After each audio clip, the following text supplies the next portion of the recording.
الحمد لله رب العالمين نحمده ونستعينه ونستغفره ونعوذ بالله من شرور أنفسنا ومن سيئات أعمالنا من يهده الله فلا مضل له ومن يضلله فلا هادي له أشهد أن لا إله إلا الله وحده لا شريك له وأشهد أن محمدا عبده ورسوله اللهم صل على محمد وعلى آل محمد وبارك وسلم عليه يا أيها الذين آمنوا اتقوا الله حق تقاته ولا تموتن إلا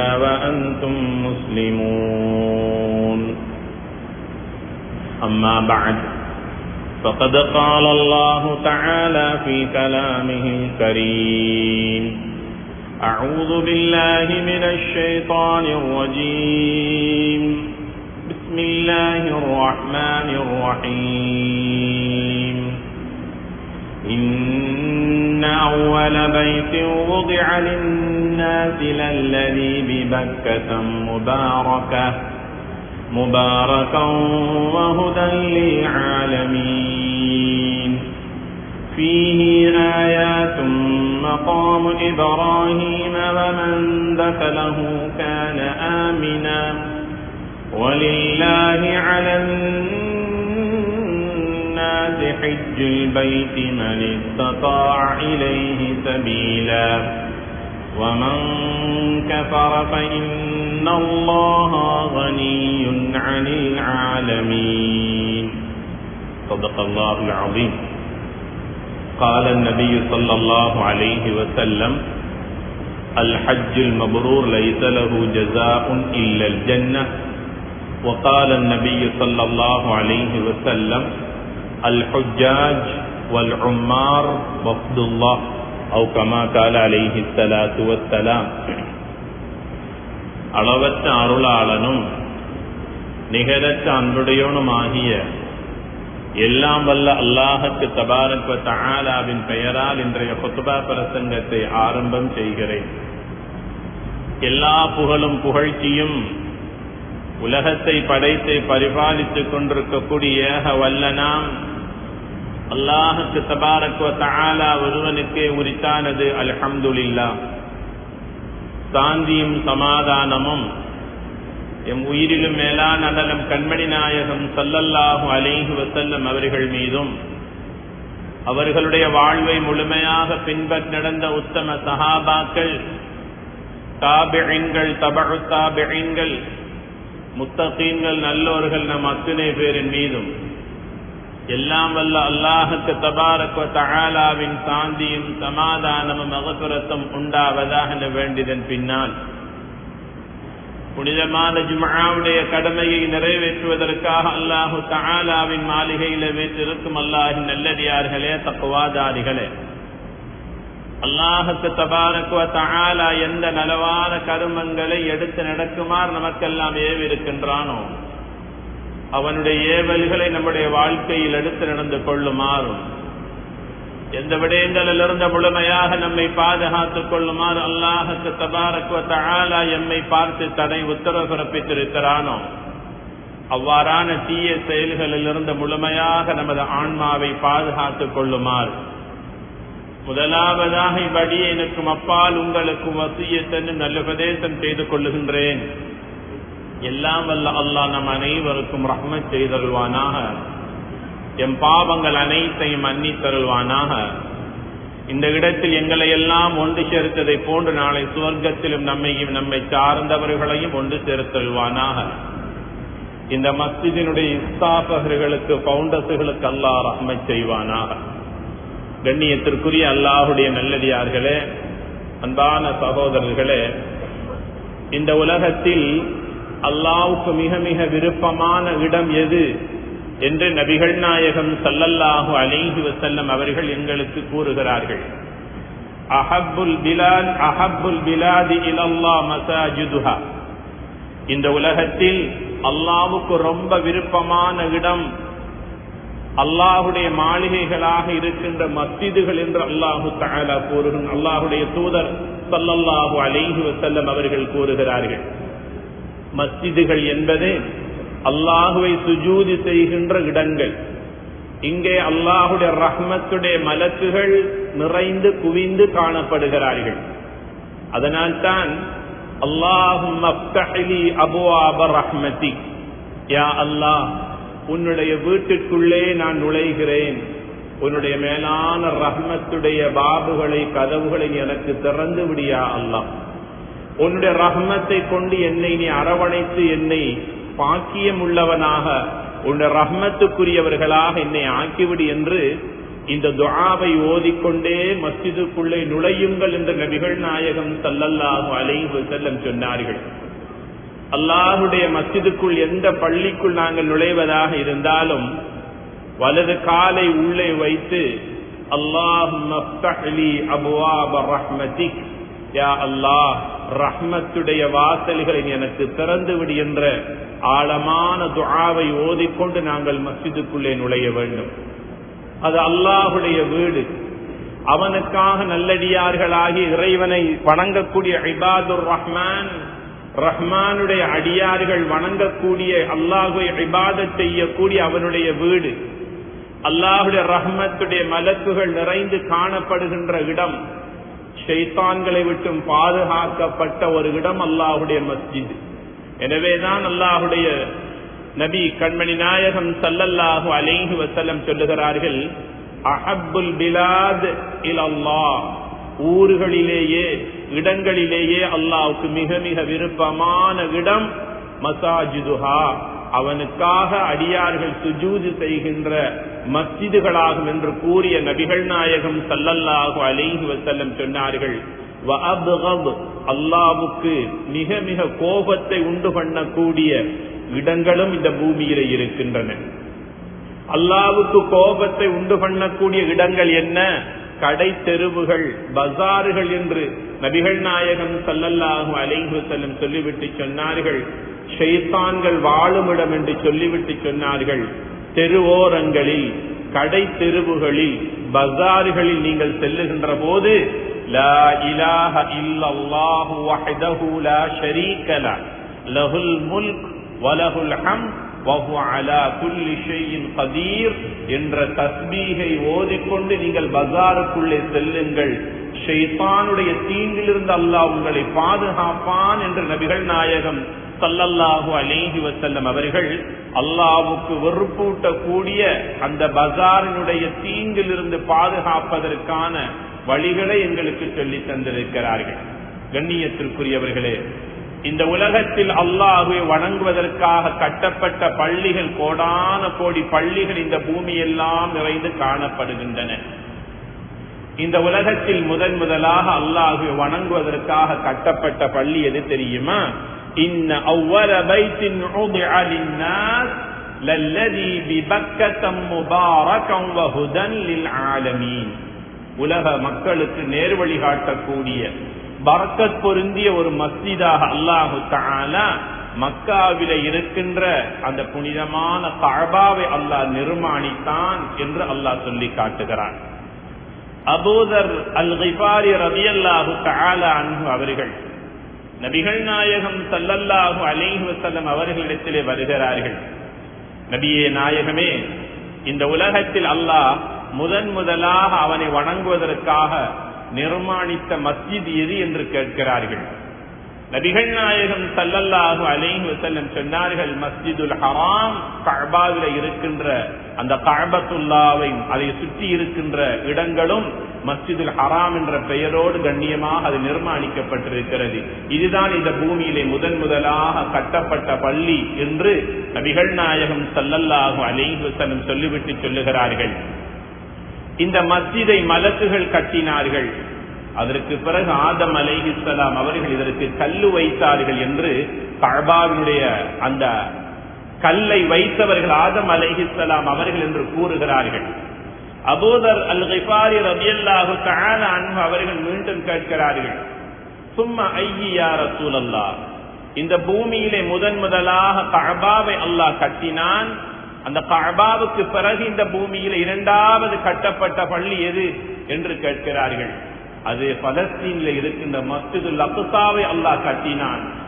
அந்த மஸ்ஜிதுல் அக்ஸாவிற்கும் ஆதம் அலைஹிஸ்ஸலாம் அவர்கள் தான் கல்லு வைத்தார்கள் என்று நபிகள் நாயகம் ஸல்லல்லாஹு அலைஹி வஸல்லம் சொல்லுகிறார்கள். அபூதர் அல்-கிஃபாரி ரலியல்லாஹு தஆலா அன்ஹு அவர்கள் மூன்றாவது ஒரு கேள்வியை கேட்கிறார்கள். மஸ்ஜிதுல் ஹராம் மக்கா கஅபாவையும் மஸ்ஜிதுல் அக்ஸா பலஸ்தீனுடைய பள்ளி, இந்த இரண்டு பள்ளிகளையும் கட்டுவதற்கு இடைப்பட்ட காலம் எவ்வளவு? 40 வருடங்களுக்கு பிறகு அல்லாஹ் மஸ்ஜிதுல் அக்ஸாவை கட்டினான் என்று நபிகள் நாயகம் ஸல்லல்லாஹு அலைஹி வஸல்லம் அவர்கள் கூறுகிறார்கள். ஆக இந்த உலகத்தில் இன்ன அவ்வல பைத்தின் உதிஅ லின்னாஸ், அல்லாஹ்வை வணங்குவதற்காக அல்லாஹ் அவனுடைய மேலான இறை இல்லத்தை இந்த பூமியிலே கட்டுவதற்கு அல்லாஹ் தெரிவு செய்த இடம் பரக்கத் பொருந்திய புனித பூமியாகிய மக்காவுடைய மண்ணாக இருந்து கொண்டிருக்கிறது. அது வஹுதன் லில் ஆலமீன், உலக மக்களுக்கு அது நேர்வழி காட்டக்கூடிய ஒரு இடமாக அல்லாஹு தஆலா ஆக்கி வைத்திருக்கிறார். ஃபீஹி ஆயாத்தும் மகாம் இப்ராஹீம், அந்த கஅபா இருக்கக்கூடிய அந்த மஸ்ஜிதுல் ஹராம் இருக்கக்கூடிய அந்த பகுதி இருக்கிறது, அங்கே நுழைகின்ற நீங்கள் ஒவ்வொருவரும் அல்லாஹ்வுடைய அத்தாட்சிகளை நீங்கள் பார்ப்பீர்கள். அல்லாஹ்வுடைய அத்தாட்சிகளில் அல்லாஹ்வுடைய அடையாளங்களில் ஒன்று மகாம் இப்ராஹீம். இப்ராஹிம் அலைஹிஸ்ஸலாம் அவர்கள் ஒரு கல்லின் மீது கஅபத்துல்லாஹ்வை ஏறி நின்று கட்டி அந்த மகாம் இப்ராஹீமை நீங்கள் காண்பீர்கள். அது அல்லாஹ்வுடைய அத்தாட்சிகளில் ஒன்றாகும்.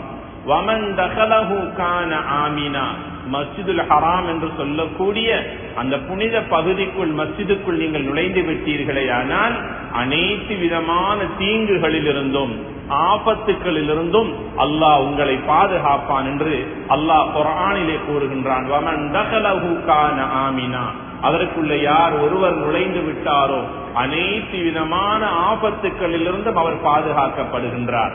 வலில்லாஹி அலன் நாஸி ஹஜ்ஜுல் பைத்தி மன் இஸ்ததாஅ இலைஹி சபீலா, இந்த உலகத்தில் வந்து சென்ற நபிமார்களுள் அல்லாஹ்வுக்கு மிக மிக விருப்பமான ஒரு நபியாக அத்தனை பல சோதனைகளையும் சாதனைகளாக நிலைநாட்டி சென்றவர்கள் கலீலுர் ரஹ்மான் இப்ராஹிம் அலைஹிஸ்ஸலாம் அவர்கள். அல்லாஹ்வுடைய கட்டளை வருகிறது, இப்ராஹிமே கஅபாவை நீங்கள் கட்டுங்கள் என்று கட்டளை வந்த போது இப்ராஹிம் அலைஹிஸ்ஸலாம் அவர்கள் தன்னுடைய மகன் இஸ்மாயிலோடு அந்த கஅபாவை கட்டி முடித்ததற்கு பிறகு அல்லாஹ்விடத்திலே துஆ கேட்கிறார்கள். ரப்பனா தகப்பல் மின்னா, யா அல்லாஹ், நானும் எனது மகனும் கஅபாவை கட்டி முடித்து விட்டோம், நாங்கள் செய்த இந்த அமலை நீ கபூல் செய்வாயாக என்று துஆ செய்கிறார்கள். அல்லாஹு தஆலா கட்டளையிட்டான், வஅذின் பின்னாஸ் பில் ஹஜ், உலகத்தில் இருக்கின்ற மக்களை ஹஜ்ஜுக்கு வருமாறு மக்காவுக்கு வருமாறு இப்ராஹிமே நீங்கள் அழையுங்கள் என்று அல்லாஹு தஆலா கூறினான். இப்ராஹிம் அலைஹிஸ்ஸலாம் அவர்கள் சொல்லுகிறார்கள், யா அல்லாஹ், மனிதர்களே இல்லாத இந்த இடத்தில் உலக மக்களுக்கு எவ்வாறு என்னால் அழைப்பு கொடுக்க முடியும் என்று மனிதராக இருந்து அல்லாஹ்விடத்திலே சொன்ன போது அல்லாஹ் சொன்னான், இப்ராஹிமே, உலக மக்களை ஹஜ்ஜுக்கு வருமாறு நீங்கள் அழைப்பது உங்களுடைய கடமை. யாரை இந்த இடத்திற்கு வர வைக்க வேண்டும் என்பதனை நான் உறுதி செய்வேன், உங்கள் கடமையை நீங்கள் செய்யுங்கள். இப்ராஹிம் அலைஹிஸ்ஸலாம் அவர்கள் 5000 ஆண்டுகளுக்கு முன்னால் அந்த சஃபா மலை குன்றின் மீது ஏறி நின்று உலக மக்களை ஹஜ்ஜுக்கு வருமாறு அழைத்தார்கள். நாம் இந்த உலகத்தில் இவ்வாறான உடல்களோடு பிறந்து வளர்ந்திருக்கவில்லை. எங்களுடைய ரூஹுகள் எல்லாம் ஆலமுல் அர்வாஹிலே தொங்கிக் கொண்டிருந்தது. 5000 ஆண்டுகளுக்கு முன்னால் இப்ராஹிம் அலைஹிஸ்ஸலாம் அவர்கள் ஹஜ்ஜுக்காக அழைத்தார்கள். எந்த ரூஹுகள் எல்லாம் ஆலமுல் அர்வாஹில் இருந்து லப்பைக் அல்லாஹும்ம லப்பைக் என்று அந்த இப்ராஹிம் நபியினுடைய ஹஜ்ஜிக்கான அழைப்புக்கு தல்பியா சொல்லியதோ அத்தனை உள்ளங்களும் மௌத்துக்கு முன்னால் அந்த கஅபாவுக்கு ஹராம் கட்டிய நிலையில் ஹஜ்ஜிக்காக உம்ராவுக்காக சென்று கொண்டே இருப்பார்கள்.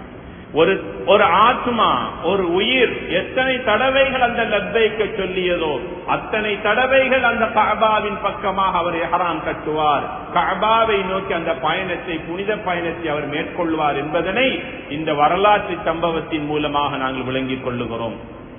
அல்லாஹு தஆலா அல் குர்ஆனிலே தொடர்ந்து சொல்லுகிறான், வலில்லாஹி அலன் நாஸி ஹஜ்ஜுல் பைத்தி மன் இஸ்ததாஅ இலைஹி சபீலா. மக்காவுக்கு சென்று ஹஜ்ஜுடைய கடமையை நிறைவேற்றி வருவதற்கான உடல் சக்தியும் பண வசதியும் யாருக்கு இருக்கிறதோ அப்பேற்பட்ட ஒவ்வொருவரும் ஹஜ்ஜுக்கு செல்லுங்கள் என்று அல்லாஹ் கட்டளையிடுகின்றான். இந்த குர்ஆனுடைய வசனத்தை சஹாபாக்களுக்கு நபிகள் நாயகம் ஸல்லல்லாஹு அலைஹி வஸல்லம் அவர்கள் சொல்லிவிட்டு, யா அய்யுஹன் நாஸ் கத் ஃபரத அலைக்குமுல் ஹஜ்ஜ ஃபஹஜ்ஜு, மனிதர்களே அல்லாஹ் உங்களுக்கு ஹஜ்ஜை கடமையாக்கி இருக்கிறான், ஹஜ்ஜை நீங்கள் நிறைவேற்றுங்கள் என்று சொன்னபோது அந்த சபையில் இருந்த ஒரு சஹாபி எழுந்து, அகுல்ல ஆமின் யா ரசூலல்லாஹ், நபியே நாயகமே, அல்லாஹ் உடலிலே சக்தியை தந்திருக்கிறான், பொருளாதார வசதியும் அல்லாஹ் தந்திருக்கிறான், ஒவ்வொரு வருடமும் நான் இந்த ஹஜ்ஜை நிறைவேற்ற வேண்டுமா? அப்போது நபிகளார் ஸல்லல்லாஹு அலைஹி வஸல்லம் அவர்கள் மௌனமாக இருக்கிறார்கள், பதில் ஏதும் சொல்லாமல். இரண்டாவது தடவை அந்த கேள்வியை கேட்கிறார்கள், நபி அவர்கள் பதிலேதும் சொல்லவில்லை, மௌனமாக இருக்கிறார்கள். மூன்றாவது தடவை அந்த சஹாபி கேட்டார்கள், ஒவ்வொரு வருஷம் இந்த ஹஜ்ஜை நான் நிறைவேற்ற வேண்டுமா? நபிகளார் ஸல்லல்லாஹு அலைஹி வஸல்லம் அவர்கள் மௌனம் கலைந்து சொன்னார்கள், நீங்கள் கேட்ட கேள்விக்கு நான் ஆம் என்று பதில் சொல்வேனேயானால் உங்களில் யாரும் வருடம் ஹஜ் செய்வதற்கு சக்தி பெற மாட்டீர்கள். ஆக ஆயுளில் ஒரு தடவை அந்த கடமையை நீங்கள் நிறைவேற்றி விடுங்கள், அது போதும் என்று நபிகள் நாயகம் ஸல்லல்லாஹு அலைஹி வஸல்லம் சொல்லிவிட்டு சொன்னார்கள், ஹஜ்ஜுல் மப்ரூர் லைஸ லஹு ஜஸாஉன் இல்லல் ஜன்னah. மப்ரூரான ஏற்றுக்கொள்ளப்பட்ட ஹஜ்ஜுக்கு அல்லாஹ் கொடுக்கின்ற கூலி சுவர்க்க பாக்கியமாகும், சுவனத்தை தவிர வேறு எந்த கூலியும் கிடையாது என்று நபிகள் நாயகம் ஸல்லல்லாஹு அலைஹி வஸல்லம் சொல்லுகிறார்கள். ஒரு சஹாபி கேட்டாங்க, யா ரசூலல்லாஹ், ஆயுளில் ஒரு தடவை செய்கின்ற ஹஜ் அல்லாஹ்விடத்திலே அது மப்ரூரானதாக நன்மைகள் நிறைந்த ஹஜ்ஜாக ஏற்றுக்கொள்ளப்பட வேண்டும் என்றால் நாம் என்ன என்ன பிரத்யேகமான விசேஷமான அமல்களை செய்ய வேண்டும் என்று கேட்கிறார்கள்.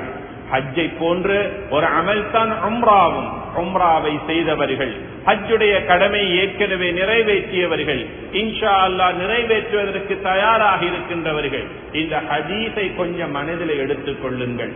நாம் செய்கின்ற ஹஜ், நாம் செய்கின்ற உம்ரா செய்தவைகள் அல்லாஹ்விடத்தில் ஏற்றுக்கொள்ளப்பட வேண்டும் என்றால் 3 பிரதான அமல்கள் ஒரு மனிதனுடைய வாழ்க்கை இருக்க வேண்டும். முதலாவதாக ஸல்லல்லாஹு அலைஹி வஸல்லம் சொன்னார்கள், இத்ஆமு தஆம், பசியோடு இருக்கின்ற மக்களுக்கு உணவளியுங்கள். உங்களுடைய ஹஜ், உங்களுடைய உம்ரா ஏற்றுக்கொள்ளப்பட்டதற்கு அடையாளம் என்று சொன்னார்கள். இரண்டாவதாக சொன்னார்கள், வகீபுல் கலாம், ஹஜ்ஜை செய்கின்றவர்கள், உம்ராவை செய்கின்றவர்கள் பேசுகின்ற போது நல்ல பேச்சுக்களை பேசுங்கள். பொய் பேசுவதிலிருந்து உங்களுடைய நாவை பாதுகாத்துக் கொள்ளுங்கள். கோல் சொல்லுவதிலிருந்தும், புறம் பேசுவதிலிருந்தும், அவதூறான பேச்சுக்களை பேசுவதிலிருந்தும், அசிங்கமான கெட்ட வார்த்தைகளை பேசுவதிலிருந்தும் உங்களுடைய நாவை நீங்கள் கட்டுப்படுத்திக் கொள்ளுங்கள், பாதுகாத்துக் கொள்ளுங்கள். ஹஜ்ஜி செய்தவர்களே, உம்ரா செய்தவர்களே, இந்த அமல்களை செய்வதற்கு தயாராக இருக்கின்றவர்களே, நல்ல பேச்சுக்களை கொண்டு உங்களுடைய அமலை பாதுகாத்துக் கொள்ளுங்கள் என்று சொன்னாங்க நபிகளார் ஸல்லல்லாஹு அலைஹி வஸல்லம் அவர்கள். ஒரு ஹாஜியுடைய ஹஜ் அல்லாஹ்விடத்தில் ஏற்றுக்கொள்ளப்பட்டதற்கான 3வது அடையாளம் என்ன தெரியுமா? அதிகமாக தெரிந்தவர்களுக்கும் தெரியாதவர்களுக்கும் சலாம் சொல்லிக் கொள்வதிலே நீங்கள் முந்திக் கொள்ளுங்கள் என்று நபிகள் நாயகம் ஸல்லல்லாஹு அலைஹி வஸல்லம் சொல்லிவிட்டு சொன்னார்கள். உங்களுடைய ஹஜ் ஏற்றுக்கொள்ளப்படுவதற்கு, உங்களுடைய உம்ரா ஏற்றுக்கொள்ளப்படுவதற்கு இந்த 3 பிரதான அமல்களும் உங்களுடைய மௌத் வரைக்கும் வாழ்க்கை இருக்க வேண்டும் என்று அல்லாஹ்வுடைய தூதர் ஸல்லல்லாஹு அலைஹி வஸல்லம் சொல்லுகிறார்கள். நல்ல பேச்சுக்களை பேச வேண்டும், பொய் பேசுவதிலிருந்து நாவை பாதுகாத்துக் கொள்ள வேண்டும். அதே போன்று பசித்தவர்கள், ஏழைகள், மிஸ்கீன்கள், விதவைகள் என்ற தேவையுள்ள மக்களுக்கு முடியுமான வரைக்கும் உதவிகள் பல செய்ய வேண்டும். மூன்றாவது நல்ல பண்புதான் அவர் தெரிந்தவர்களுக்கு சலாம் சொல்லாமல் தெரியாதவர்களுக்கும் சலாம் சொல்லுவதிலே முந்திக் கொள்ள வேண்டும். எனவேதான் அல்லாஹ் அல் குர்ஆனில் சொல்லுகிறான், வலில்லாஹி அலன்னாஸ் ஹஜ்ஜுல் பைத் மன் இஸ்ததாஅ இலைஹி சபீலா. அல்லாஹ்வுக்காக அந்த ஹஜ்ஜை நிறைவேற்றிக் கொள்ளுங்கள். வமன் கஃபர ஃபஇன்னல்லாஹ கனிய்யுன் அனில் ஆலமீன். உடலிலே சக்தி இருக்கிறது, போய் வருவதற்கான பணபலமும் இருக்கிறது. அற்ப சொற்ப போலியான காட்டு போக்குகளை சொல்லி சொல்லி யார் அந்த ஹஜ்ஜை நிறைவேற்றாமல் தாமதித்துக் கொண்டிருக்கிறார்களோ அவனுக்கும் எனக்கும் எந்த தொடர்பும் இல்லை, அவன் என்னை விட்டு நிரபராதியாகிவிட்டான் என்று அல்லாஹு தஆலா கடுமையான தொனியிலே எச்சரிக்கை செய்கின்றான். ஆக கண்ணியத்திற்குரியவர்களே, இந்த குர்ஆனுடைய வசனம் மக்காவில் இருக்கக்கூடிய அந்த புனித ஸ்தலத்தை பற்றி எங்களுக்கு சொல்லி காட்டுகிறது. இந்த உலக வாழ்க்கையிலே நாங்கள் பெற்றிருக்கின்ற பெரும் பாக்கியங்களில் ஒன்று என்ன தெரியுமா? மக்காவுக்கு செல்லுகின்ற பெரும் பாக்கியமாகும். உலகத்தில் இருக்கின்ற அனைத்து முஸ்லிம்களும் விரும்புகின்ற ஓர் இடம் ஒன்று இருக்குமையாக இருந்தால் அது மக்கா. மக்காவுக்கு அடுத்தது மதீனா, மதீனாவுக்கு அடுத்தது விரும்புகின்ற ஒரு இடம் இருக்குமையாக இருந்தால் அதுதான் மஸ்ஜிதுல் அக்ஸாவை சுமந்திருக்கின்ற பலஸ்தீனுடைய மண். நபிகள் நாயகம் ஸல்லல்லாஹு அலைஹி வஸல்லம் சொன்னார்கள், இந்த உலகத்திலே 3 புனிதமான பள்ளிகளை அல்லாஹ் நிர்மாணித்திருக்கின்றான். அந்த 3 புனிதமான பள்ளிகளுக்கும் யார் ஒருவர் நன்மையை நாடி பிரயாணம் செய்கின்றாரோ அவர் வீட்டுக்கு வருகின்ற வரைக்கும், அந்த ஊரில் தங்கி இருக்கின்ற வரைக்கும் அவருக்கு நன்மைகளை அல்லாஹ் எழுதி கொண்டே இருப்பான் என்று நபிகள் நாயகம் ஸல்லல்லாஹு அலைஹி வஸல்லம் சொன்னார்கள். நன்மைகள் நிறைந்த புனித பயணங்களை மேற்கொள்வதற்கு முதலாவது தகுதியான இடம் மஸ்ஜிதுல் ஹராம், மக்காவில் இருக்கின்ற கஅபத்துல்லாஹ். நபிகள் நாயகம் ஸல்லல்லாஹு அலைஹி வஸல்லம் சொன்னார்கள், மஸ்ஜிதுல் ஹராமில் கஅபாவை முன்னோக்கி யார் ஒருவர் தொழுகின்றாரோ 1,00,000 நன்மைகளை அவர் இலகுவாக பெற்றுக் கொள்கிறார் என்று சொன்னார்கள்.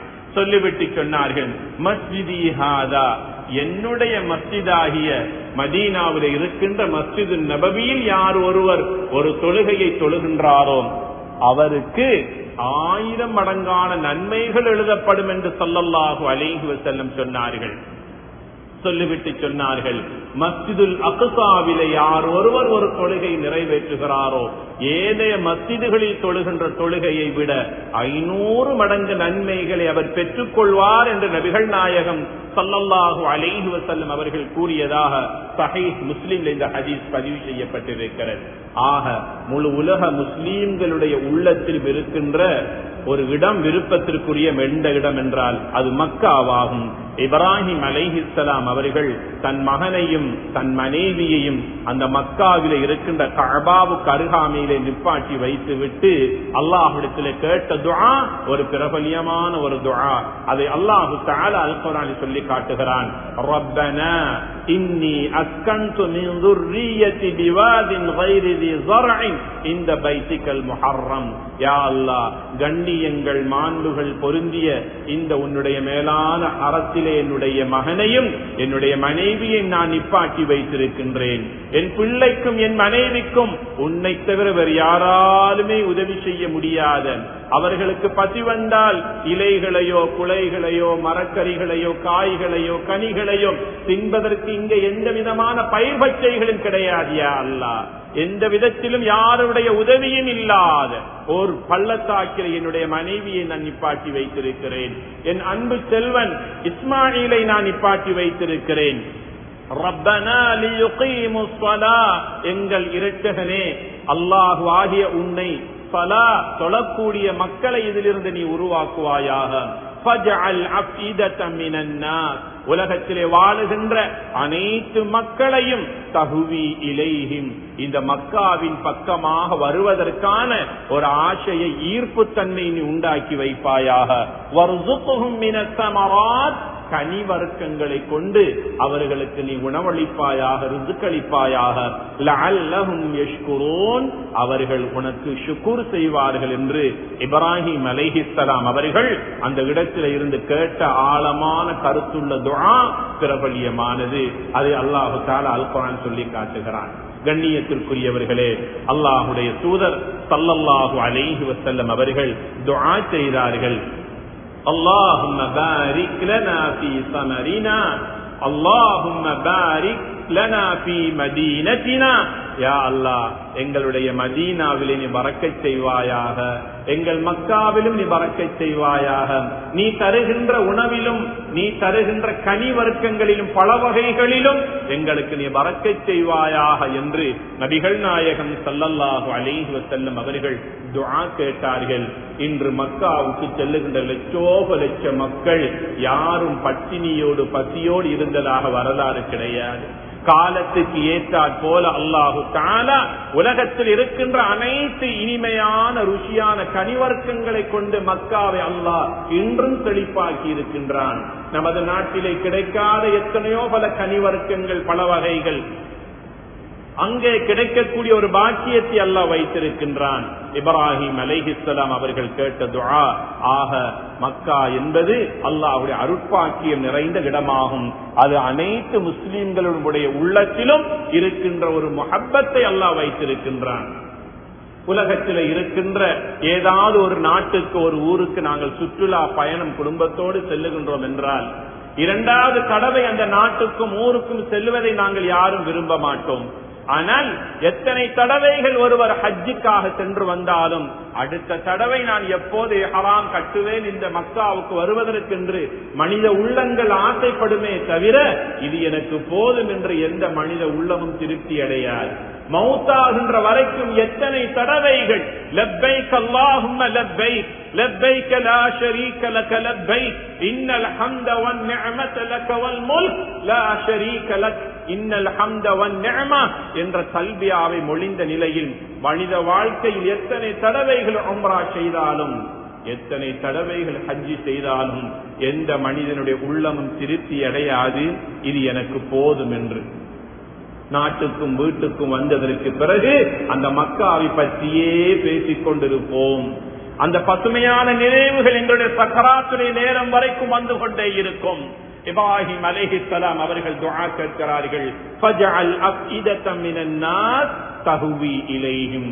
யா அல்லாஹ், இந்த மக்காவுடைய மஹப்பத்தை, அன்பை மனித உள்ளங்களில் நீ போட்டுவிடு. மக்களுடைய உள்ளங்கள் எல்லாம் மக்காவின் பக்கமாக ஈர்க்கக்கூடிய அளவுக்கு அதனுடைய ஈர்ப்பு தன்மை நீ ஆக்கிவிடியா அல்லாஹ் என்று துஆ கேட்டார்கள். அதன் நிமித்தமாகத்தான் எத்தனையோ பல மக்கள் அல்லாஹ்வுடைய மேலான அந்த கஅபாவின் முன்னைக்கு ஹஜ்ஜுக்காக சென்று கொண்டே இருக்கிறார்கள், உம்ராவுக்காக சென்று கொண்டிருக்கிறார்கள். மக்கா என்றாலே தங்களுடைய உயிரை விட மேலாக மதிக்கின்ற அளவுக்கு அந்த மண்ணை மதித்துக் கொண்டிருக்கிறார்கள். ஏன் தெரியுமா? முபாரக்கன், அது பரக்கத் செய்யப்பட்ட அல்லாஹ்வுடைய பூமியாக இருக்கிறது. கஅபா மாத்திரமல்ல, ஹஜ்ஜுக்காக செல்லக்கூடியவர்களுக்கு சில ஹஜ்ஜினுடைய இடங்களையும் அல்லாஹு தஆலா எங்களுக்கு கண்ணியமான இடமாக ஆக்கி வைத்திருக்கின்றான். ذلك ومن يعظم شعائر الله فإنها من تقوى القلوب. அல்லாஹு தஆலா ஹஜ் செய்வதற்காக சில இடங்களை அல்லாஹ் எங்களுக்கு தெரிவு செய்து தந்தான். ஹஜ்ஜுக்கு மாத்திரமல்ல, அவனுடைய மேலான பரிசுத்தமான அல் குர்ஆனை அல்லாஹ் இறக்குவதற்கு தெரிவு செய்த மண் இருக்கிறது, அது மக்கத்துடைய மண்ணாக இருக்கிறது. தன்னுடைய இறுதி நபி எம் உயிரிலும் மேலான கண்மணி நாயகம் ஸல்லல்லாஹு அலைஹி வஸல்லம் அவர்கள் பிறப்பதற்கு, அவர்களை சுமப்பதற்கு பரக்கத்துள்ள பூமியாகிய மக்காவுடைய மண்ணை அல்லாஹ் தெரிவு செய்து தன்னுடைய இறுதி நபியாகிய ஹபீபாகிய உயிரில் மேலான கண்மணி நாயகம் ஸல்லல்லாஹு அலைஹி வஸல்லம் அவர்களை அந்த மக்காவிலே அல்லாஹ் பிறக்க வைத்தான். வமன் யுஅzzim ஷஆயிரல்லாஹ், அல்லாஹ்வினுடைய அத்தாட்சிகளான மினாவை, அல்லாஹ்வுடைய அத்தாட்சிகளான முஸ்தலிஃபாவை, அல்லாஹ்வுடைய அத்தாட்சியாக இருக்கின்ற அரஃபாவை யார் ஒருவர் கண்ணியப்படுத்துகின்றாரோ, அதே போன்று குர்ஆன் இறங்கிய ஹிரா மலையை யார் கண்ணியப்படுத்துகின்றாரோ, எம் உயிரிலும் மேலான கண்மணி நாயகம் ஸல்லல்லாஹு அலைஹி வஸல்லம் அவர்கள் ஹிஜ்ரத் செல்லுகின்ற போது தங்கி இருந்தார்களே 3 இரவுகள் 4 பகல்கள் சௌருடைய குகை, அந்த சௌரு மலையை யார் கண்ணியப்படுத்துகின்றார்களோ அது மின் தக்வல் குலூப், அது தக்வாவின் அடையாளம் என்று அல்லாஹு தஆலா சொல்லி காட்டுகின்றான். அரஃபா என்பது ஹரத்தினுடைய எல்லைக்கு வெளியில இருக்கின்ற ஒரு இடமாகும். அல்லாஹுடைய தூதர் எம் உயிரிலும் மேலான கண்மணி நாயகம் ஸல்லல்லாஹு அலைஹி வஸல்லம் சொன்னார்கள், அல் ஹஜ் பி உகூஃபி அரஃபா, ஹஜ் என்றாலே ஒரு ஹாஜி தில்ஹிஜ்ஜா மாதம் பிறை 9வது நாளிலே அரஃபாவுடைய மைதானத்தில் தங்குவதுதான் ஹஜ் என்று சொன்னார்கள் ஸல்லல்லாஹு அலைஹி வஸல்லம் அவர்கள். ஆக கஅபாவையும் மஸ்ஜிதுல் ஹராமையும் எவ்வாறு நாங்கள் கண்ணியப்படுத்தி அதனை புனித பூமியாக புனித ஸ்தலங்களாக பார்க்கிறோமோ அதே போல அரஃபாவை பார்க்க வேண்டும். அதே கண்ணோட்டத்தோடு முஸ்தலிஃபாவை நாம் பார்க்க வேண்டும். அதே கண்ணோட்டத்தோடு மினாவை பார்க்க வேண்டும். அதே கண்ணோட்டத்தோடு ஹிராவை பார்க்க வேண்டும். அதே கண்ணோட்டத்தோடு சௌரை பார்க்க வேண்டும். இவைகள் அனைத்தும் அல்லாஹுடைய தூதர் ஸல்லல்லாஹு அலைஹி வஸல்லம் அவர்கள் நடந்து சென்ற அன்னாருடைய புனித பாதங்கள் பதியப்பட்ட புனித பூமியாக அல்லாஹு தஆலா ஆக்கி வைத்திருக்கின்றான். ஆக கண்ணியத்திற்குரிய அல்லாஹுடைய நல்லடியார்களே, இந்த கண்ணியங்கள் எங்களுடைய கல்வில இருக்கின்ற போது எங்களுடைய கல்வில ஈமான் இருக்கிறது என்பதற்கு அடையாளமாகும். அதனால தான் ஹஜ்ஜுக்காக செல்லக்கூடியவர்கள், உம்ராவுக்காக செல்லக்கூடியவர்கள் அந்த இடங்களிலே இருக்கின்ற உயிர்களை கொல்லக்கூடாது என்று அல்லாஹ் கட்டளையிட்டான். அங்கே இருக்கின்ற மரங்களையும் செடிகளையும் கொடிகளையும் பிடுங்கக்கூடாது, வெட்டக்கூடாது என்று இஸ்லாம் தடை விதித்திருக்கிறது. ஒரு முஸ்லிம் மற்ற முஸ்லிமுடைய உள்ளத்தை சொல்லாலும் செயலாலும் புண்படுத்தி விடக்கூடாது. கண்ணீர் வடிக்கின்ற அளவுக்கு யாரும் யாருக்கும் அநியாயம் செய்துவிடக் கூடாது. இவைகள் ஹராமாக்கப்பட்டிருக்கின்றன. கண்ணியத்திற்குரியவர்களே, அல்லாஹு தஆலா புனித பூமியாக அல்லாஹ் அதனை ஆக்கி வைத்திருக்கின்றான். மக்கா என்பது சுப்ஹானல்லதி அஸ்ரா பிஅப்திஹி லைலன் மினல் மஸ்ஜிதில் ஹராம் இலல் மஸ்ஜிதில் அக்ஸா அல்லதி பாரக்னா ஹவுலஹு, தன்னுடைய இறுதி நபியாகிய நபிகள் நாயகம் ஸல்லல்லாஹு அலைஹி வஸல்லம் அவர்களை மிஅராஜின் பக்கமாக அல்லாஹ் அழைத்தது அந்த புனிதமான மக்காவுடைய மண்ணில் இருந்தாகும். 53 ஆண்டுகள் பிறந்த நாளில் இருந்து 53 வருடங்கள் மக்காவிலே ஸல்லல்லாஹு அலைஹி வஸல்லம் அவர்கள் வாழ்கிறார்கள். ஹிராவிலே இருக்கின்ற போது வஹ்யை அல்லாஹ் கொடுத்து நபியாக அல்லாஹ் தெரிவு செய்தான். அரஃபாவிலே இருக்கின்ற போது ஹஜ்ஜுக்காக நபிகளார் ஸல்லல்லாஹு அலைஹி வஸல்லம் அவர்கள் அந்த ஜபலுர் ரஹ்மாவிலே ஏறி இறங்கியதற்கு பிறகு கஸ்வாவுடைய ஒட்டகத்திலே ஏறுகிறார்கள். அந்த மஸ்ஜிதின் அமீரா இருக்கின்ற பகுதியை நோக்கி வருகிறார்கள். குத்பா நிகழ்த்துகிறார்கள். வரலாற்று முக்கியத்துவம் வாய்ந்த ஒரு குத்பாவை நிகழ்த்துகிறார்கள். அல் யௌம அக்மல்து லக்கும் என்ற வஹீனுடைய பூமி, வஹி இறங்கிய பூமி அந்த அரஃபாவுடைய மைதானமாகும். முஸ்தலிஃபாவிலே அந்த இரவு தங்கி இருக்கிறார்கள். அல்லாஹ்வை ஜிக்ர் செய்து கொண்டே இருக்கிறார்கள். அல்லாஹுடைய குர்ஆன் முஸ்தலிஃபாவை பற்றி பெருமையாக பேசுகிறது. மினாவிலே தங்கி இருக்கிறார்கள் நபிகளார் ஸல்லல்லாஹு அலைஹி வஸல்லம் அவர்கள். நாங்கள் அனைவரும் இலகுவாக ஓதுகின்ற இதா ஜாஅ நஸ்ருல்லாஹி வல் ஃபத்ஹ் சூராவை அல்லாஹ் மினாவுடைய மைதானத்திலே இறக்கி வைத்தான். சௌருடைய குகையிலே நபிகளார் ஸல்லல்லாஹு அலைஹி வஸல்லம் தங்கி இருக்கிறார்கள்.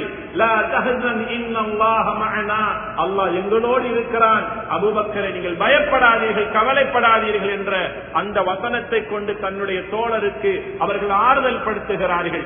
இவைகளெல்லாம் அல்லாஹு தஆலா இந்த சமூகத்தினருக்கு தந்திருக்கக்கூடிய கண்ணியமான அச்சாட்சிகளாகும். 13 ஆண்டுகள் நபிகளார் ஸல்லல்லாஹு அலைஹி வஸல்லம் அவர்கள் மக்காவிலே நபித்துவத்துக்கு பிறகு வாழ்ந்ததற்கு பிறகு மக்காவிலே தன்னுடைய உயிருக்கு ஆபத்து இருப்பதை உணர்ந்த நபிகளார் ஸல்லல்லாஹு அலைஹி வஸல்லம் அவர்கள் சௌருடைய மலையடி வாரத்திலிருந்து அல்லாஹ்விடத்திலே துஆ கேட்டார்கள். அல்லாஹும்ம அக்ரஜத்னி மின் பலதின் உஹிப்பு வஅஸ்கின்னி ஃபீ பலதின் துஹிப்பு. யா அல்லாஹ், நான் இந்த மக்காவை மிக மிக விரும்புகின்றேன். ஆனால் இந்த மக்காவில் வாழுகின்ற மக்கள் என்னை விரட்டுகிறார்கள். நான் விரும்பக்கூடிய இந்த ஊரிலே என்னால் வாழ முடியவில்லை. இந்த உலகத்திலே உனக்கு விருப்பமான ஒரு ஊர் ஒன்று இருக்குமையாக இருந்தால் அங்கே நீ என்னை வாழவை யா அல்லாஹ் என்று மக்காவிலிருந்து வெளியேறிய நபிகளார் ஸல்லல்லாஹு அலைஹி வஸல்லம் துஆ கேட்டார்கள். அல்லாஹ் தஆலா தன்னுடைய ஹபீபை வாழ வைத்த இடம் மதீனத்துடைய மண்ணாகும். ஆக இந்த வரலாற்றிலிருந்து நாம் விளங்குகிறோம், அல்லாஹ்வுக்கு மிக விருப்பமான ஒரு ஊர் இருக்குமையாக இருந்தால் தன்னுடைய ஹபீபை வாழ வைத்து அந்த ஹபீபினுடைய உடலை இன்றும் தாங்கி இருக்கின்ற புனித பூமியாகிய மதீனாவை அல்லாஹ் மிக விரும்பினான். அல்லாஹுடைய தூதர் ஸல்லல்லாஹு அலைஹி வஸல்லம் அவர்கள் கடைசி வரைக்கும் மிக விரும்பிய ஒரு ஊர் ஒன்று இருக்குமையாக இருந்தால் அது மக்காவாகும். அல்லாஹுடைய தூதர் ஸல்லல்லாஹு அலைஹி வஸல்லம் அவர்கள் சொன்னார்கள், அல்லாஹ் இந்த மக்காவை இப்ராஹிம் நபியை கொண்டு ஹரமுடைய புனித பூமியாக ஆக்கினான். நான் மதீனாவை புனித பூமியாக ஆக்கி தருமாறு அல்லாஹ்விடத்தில் துஆ செய்தேன். அல்லாஹ் மதீனாவையும் புனித பூமியாக ஆக்கி வைத்தான் என்று அல்லாஹ்வுடைய தூதர் ஸல்லல்லாஹு அலைஹி வஸல்லம் மதீனாவின் சிறப்பை சொல்லுகிறார்கள். மக்காவிலிருந்து மதீனாவுக்கு ஹிஜ்ரத் சென்றதற்கு பிறகு சில சஹாபாக்கள் மதீனாவுடைய கிளைமேட் காலநிலை ஒத்து வராததனால் சில அதிகமான முஹாஜிரீனான சஹாபாக்கள் நோய்வாய்ப்பட்டு போனார்கள். பிலால் ரலியல்லாஹு தஆலா அன்ஹு அவர்கள் நபிகளிடத்தில் வந்து சொல்லுகிறார்கள், நபியே நாயகமே, அதிகமான மக்கா தோழர்கள் நோய்வாய்ப்பட்டிருக்கிறார்கள், மதீனாவினுடைய காலநிலை நமக்கு ஒத்து வரவில்லை என்று சொல்லுகிறார்கள். உடனே நபிகளார் ஸல்லல்லாஹு அலைஹி வஸல்லம் அவர்கள் நோய்வாய்ப்பட்டிருக்கின்ற அனைத்து சஹாபாக்களையும் தன் அருகிலே அழைத்தார்கள். பிஸ்மில்லாஹி துர்பத்து அர்தினா பிர்ரீகதி பஅதினா லியுஷ்ஃபா ஸகீமுனா பிஇذن ரப்பினா. தன்னுடைய கலிமா விரலை நீட்டினார்கள், தங்களுடைய நாவிலே இருக்கின்ற எச்சிலை தடவினார்கள், மதீனத்துடைய மண்ணை தடவினார்கள். நோய்வாய்ப்பட்டிருக்கிற அனைத்து சஹாபாக்களுடைய உடலிலும் அதனை தடவினார்கள். நோய்வாய்ப்பட்ட அனைத்து சஹாபாக்களும் குணமடைந்தார்கள், சுகமடைந்தார்கள். ஆக மதீனத்துடைய மண் என்பது அது சாதாரண மண் அல்ல, மனித உடலுக்கு நோய் குணமாக்கக்கூடிய புனித மருந்து என்பதனை நபிகளார் ஸல்லல்லாஹு அலைஹி வஸல்லம் அவர்கள் இந்த நிகழ்வின் மூலமாக எங்களுக்கு எடுத்துச் சொல்லுகிறார்கள். ஆக கண்ணியத்திற்குரிய அல்லாஹ்வுடைய நல்லடியார்களே, மதீனாவிலே மஸ்ஜிது நபவி இருக்கிறது. அதே போல லமஸ்ஜிதுன் உஸ்ஸிஸ அலா தக்வா, தக்வாவுக்காக அல்லாஹ்வுடைய தக்வா என்கின்ற இறையச்சத்தின் அடிப்படையில் கட்டப்பட்ட குபாவுடைய மஸ்ஜிதும் அந்த மதீனாவிலே தான் இருக்கிறது. அல்லாஹ்வுடைய தூதர் ஸல்லல்லாஹு அலைஹி வஸல்லம் அவர்கள் மதீனாவுக்கு சென்றதற்கு பிறகு முதலாக தன்னுடைய கையினால் கல்லு வைத்து கட்டிய பள்ளிதான் மஸ்ஜிது குபா. அதற்கு பிறகு மஸ்ஜிது நபவியை கட்டினார்கள். மஸ்ஜிது நபவியில இருந்த நபிகளார் ஸல்லல்லாஹு அலைஹி வஸல்லம் அவர்கள் தங்களுடைய மஸ்ஜிது நபவியில் இருந்து உது எடுத்துக்கொண்டு நடந்தவர்களாகவும் ஒட்டகத்திலும் அந்த குபா மஸ்ஜிதுக்கு செல்லுவார்கள். சென்று அங்கே 2 ரக்அத் தொழுது கொள்ளுவார்கள். சொன்னார்கள், யார் ஒருவர் தான் தங்கியிருக்கின்ற இடத்திலேயே உது எடுத்துக்கொண்டு வந்து மஸ்ஜிது குபாவிலே 2 ரக்அத் தொழுகின்றாரோ உம்ராவுடைய சவாபு அவருக்கு கிடைக்கும் என்று நபிகள் நாயகம் ஸல்லல்லாஹு அலைஹி வஸல்லம் அவர்கள் சொன்னார்கள். அங்கேதான் சுவர்க்கவாதிகளுடைய மன்னரையும் அங்கேதான் இருக்கிறது. அதுதான் ஜன்னத்துல் பகீ. நபிகள் நாயகம் ஸல்லல்லாஹு அலைஹி வஸல்லம் அவர்கள் இரவு நேரங்களை அதிகமாக கழித்த இடம் ஒன்று இருக்குமையாக இருந்தால் ஜன்னத்துல் பகீ சொன்னார்கள். இந்த ஜன்னத்துல் பகீ முதலாக கியாமத்துடைய நாளில் கேள்விகளுக்கு கேட்கப்படுவதற்காக இங்கிருக்கக்கூடிய மக்கள் தான் எழுப்பப்படுவார்கள். ஜன்னத்துல் பக்கீயிலே நல்லடக்கம் செய்யப்பட்டவர்களுக்காக நான் விசேஷமாக துஆ செய்து சுவர்க்க பாக்கியத்தை பெற்றுக் கொடுப்பது என் மீது கடமை. ஆக உங்கள் யாருக்காவது பக்கீயிலே நல்லடக்கம் பெற வேண்டும் என்ற ஆசை இருக்குமையாக இருந்தால் நீங்கள் அல்லாஹ்விடத்தில் துஆ கேட்டு அந்த பாக்கியத்தை பெற்றுக் கொள்ளுங்கள் என்று நபிகள் நாயகம் ஸல்லல்லாஹு அலைஹி வஸல்லம் சொன்னார்கள். உமர் ரலியல்லாஹு தஆலா அன்ஹு அவர்கள் ஷஹீதாகி வஃபாத்தாகின்ற வரைக்கும் ஒரு அருமையான துஆவை ஒவ்வொரு சுஜூதிலும் கேட்பார்கள். அல்லாஹும்ம ர்ஸுக்னா ஷஹாதத்தன் ஃபீ ஸபீலிக் வஜ்அல் மௌத்தனா ஃபீ பலதி ரசூலிக். யா அல்லாஹ், நான் இந்த உலகத்தில் வாழ்ந்து மரணிக்கின்ற போது ஷஹாதத்துடைய ஒரு ஷஹீதாக மரணிக்கக்கூடிய பாக்கியத்தை யா அல்லாஹ் எனக்கு தருவாயாக. இரண்டாவது கேட்டார்கள், யா அல்லாஹ், என்னுடைய மௌத்தை உன்னுடைய ஹபீபாகிய நபிகள் நாயகம் ஸல்லல்லாஹு அலைஹி வஸல்லம் அவர்களுடைய புனிதமான மதீனத்துடைய மண்ணில் யா அல்லாஹ் என்னுடைய மௌத்தை தந்துவிடு, அவர்கள் வாழ்ந்த இந்த பூமியிலே நான் அடக்கம் பெற வேண்டும் என்ற ஒரு அருமையான துஆவை கேட்டார்கள். உமர் இப்னு கத்தாப் ரலியல்லாஹு தஆலா அன்ஹு அவர்கள் நபிகளார் ஸல்லல்லாஹு அலைஹி வஸல்லம் சொன்னார்கள், மதீனாவுக்கு வந்து ஒருவர் நோய்வாய்ப்பட்டு அந்த நோயினாலே ஒருவர் வஃபாத் ஆகிவிட்டால் குந்து ஷஃபீஅன் நாளை கியாமத்துடைய நாளில் அவருக்காக விசேஷமாக ஷஃபாஅத்தை செய்து சுவர்க்க பாக்கியத்தை பெற்றுக் கொடுப்பேன் என்று சொன்னார்கள் நபிகள் நாயகம் ஸல்லல்லாஹு அலைஹி வஸல்லம் அவர்கள். ஹஜ்ஜுக்காக சென்ற ஒருவர், உம்ராவுக்காக சென்ற ஒருவர் மதீனாவுடைய காலநிலையினால் பாதிக்கப்பட்டு சுகமில்லாமல் ஆகி யாராவது ஒருவர் அங்கே குணமாக முடியாத நிலையில் அங்கே வஃபாத் ஆகிவிட்டால் அவருக்காக ஸல்லல்லாஹு அலைஹி வஸல்லம் அவர்கள் விசேஷமாக ஷஃபாஅத் செய்து சுவர்க்க பாக்கியத்தை பெற்றுக் கொடுப்பதாக வாக்களித்திருக்கிறார்கள். ஆக கண்ணியத்திற்குரிய பெருமக்களே, இந்த உலகம் அழிக்கப்படுகின்ற போது கடைசி நேரத்தில் ஈமான் ஆங்காங்கே சுற்றி கொண்டிருக்கும். அந்த யாருடைய கல்விலும் அந்த ஈமான் இருக்க மாட்டாது.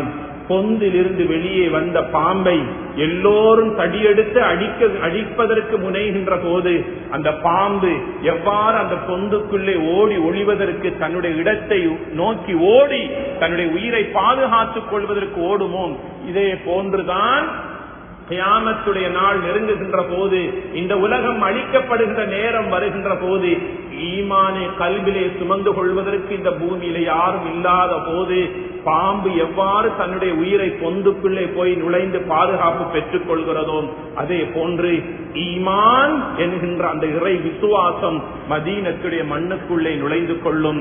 அல்லாஹு தஆலா அந்த ஈமானை பாதுகாப்பான் என்று சொன்னார்கள் ஸல்லல்லாஹு அலைஹி வஸல்லம் அவர்கள். தஜ்ஜால் இந்த முழு உலகத்தையும் ஆட்டி படைப்பான், பசாது செய்வான். குழப்பவாதியாக இருக்கின்ற தஜ்ஜால் இந்த உலகம் முழுவதையும் சின்னா பின்னமாக்கி அனைத்தையும் சீர்குலைத்துக் கொண்டிருப்பான். அவன் மதீனாவுக்குள்ளே நுழைய பார்ப்பான். மலக்குகள் சங்கிலி கோர்வைகளாக இருந்து அந்த தஜ்ஜாலை உள்ளே வரவிடாமல் அந்த மதீனத்துடைய மண்ணை பாதுகாப்பார்கள். ஆக கண்ணியத்திற்குரிய பெருமக்களே, மதீனா என்பது வந்தோரை வாழ வைக்கக்கூடிய புனிதமான பூமி. அல்லாஹ்வுடைய தூதர் ஸல்லல்லாஹு அலைஹி வஸல்லம் அவர்கள் வாழ்ந்தார்கள். ஹஜ்ஜை முடித்ததற்கு பிறகு, ஹஜ்ஜத்துல் விதாவை முடித்ததற்கு பிறகு தவாஃபுல் விதாவை நிறைவேற்றுகிறார்கள். அனைத்து சஹாபாக்களும் மக்காவில் வைத்து நபிகளார் ஸல்லல்லாஹு அலைஹி வஸல்லம் அவர்களை ஆற கட்டி தழுவுகிறார்கள். அனைவரும் தேம்பி தேம்பி அழுகிறார்கள். மக்கா வாசிகள் சொல்லுகிறார்கள், நபியே நாயகமே, அந்த ஒரு காலம் மக்காவில் உங்களுக்கு ஆபத்திருந்தது. இன்று முழு மக்காவும் முஸ்லீம்களுடைய கையில இருக்கிறது. எஞ்சி இருக்கின்ற மௌத்து வரைக்கும் நீங்கள் இந்த மக்காவிலே வாழுங்கள் யா ரசூலல்லாஹ். மக்கா உங்களுடைய ஊர், உங்கள் தாய் தகப்பனுடைய ஊர், உங்களுடைய பரம்பரையினுடைய ஊர். இந்த மக்காவிலே வாழுங்கள் என்று சொன்ன போது அல்லாஹ்வுடைய தூதர் ஸல்லல்லாஹு அலைஹி வஸல்லம் சொன்னார்கள், நான் மதீனாவுக்கு செல்ல போகிறேன், மதீனாவுக்கே செல்ல போகிறேன். மதீனாவுக்கு ஹஜ்ஜை முடித்து வந்த ஸல்லல்லாஹு அலைஹி வஸல்லம் அவர்கள் 2.5 மாதங்கள் தான் வாழ்ந்தார்கள். அந்த மதீனத்துடைய மண்ணிலே அன்னாருடைய உயிர் பிரிந்து அந்த மதீனத்துடைய மண்தான் அந்த கண்மணி நாயகம் ஸல்லல்லாஹு அலைஹி வஸல்லம் உடலை இன்று தாங்கி பிடித்துக் கொண்டிருக்கிறது. ஆக கண்ணியத்திற்குரிய பெருமக்களே, மக்கா என்பது எங்களுடைய உள்ளத்தில் இருக்கின்ற ஒரு இடம். மதீனா என்பது அல்லாஹ்வுடைய தூதர் ஸல்லல்லாஹு அலைஹி வஸல்லம் அவர்கள் சுமந்திருக்கின்ற அந்த புனிதமான மண். இந்த இடங்களுக்கு செல்லுவதும் வருவதும் அமல் செய்வதும் அல்லாஹ்வுடைய பாக்கியங்களில் ஒன்றாகும். அதிகமாக அல்லாஹ்வுடைய துஆ செய்வோம். மௌத்துக்கு முன்னால் அந்த இடத்திற்கு சென்று சுஜூது செய்வதற்கும் அமல்கள் செய்வதற்கும், நபிமார்கள் நடந்து சென்ற அந்த புனித பூமிக்கு செல்லுவதற்கும், வஹி இறங்கிய அந்த புனிதமான மண்ணுக்கு சென்று வருவதற்கும் நாம் அனைவரும் துஆ செய்வோம். எல்லாம் வல்ல ரஹ்மான் அந்த பாக்கியங்களை நம்முடைய மௌத்துக்கு முன்னால் அல்லாஹ் தந்தருவானாக. எங்கள் பாவங்களை மன்னிப்பாயாக யா அல்லாஹ். மதீனத்துடைய மண்ணிலே எங்களுடைய வஃபாத்தை தந்து அந்த புனிதமான பூமியிலே நல்லடக்கம் செய்யக்கூடிய பாக்கியத்தை நம் அனைவருக்கும்